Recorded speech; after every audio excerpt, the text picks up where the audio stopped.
На гласање во Камбера денеска излегоа повеќе гласачи од првиот круг на изборите. Во Мелбурн пак ситуацијата е обратна, односно излезноста е помала. Во овие две места поради временската разлика гласањето заврши.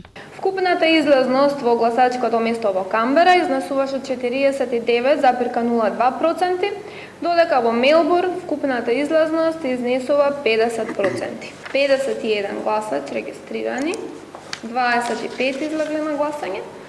Во Мелбурн од 66 запишани во изводот од избирачкиот список 33 гласат. Излезноста во останатите дипломатско-конзуларни представништва каде се гласа денеска до 10 часот беше 7,71%.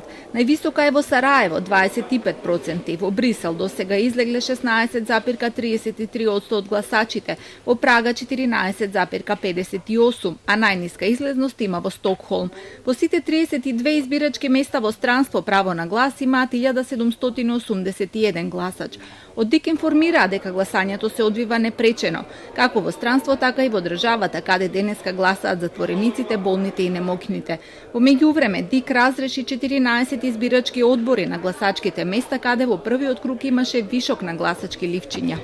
Таму каде што беа констатирани вакви неправилности, избирачките одбори се разрешени. Веќе се избрани нови избирачки одбори, тие помина едукација во општинските изборни комисии, ги добија сите потребни едукативни материјали, кои што им требаат за спроведување на гласањето денеска. Разрешени се цели избирачки одбори во Центар, Куманово, Охрид, Берово, Кавадарци и Ѓорче Петров и покрај тоа што е утврдено дека вината е кај поединци.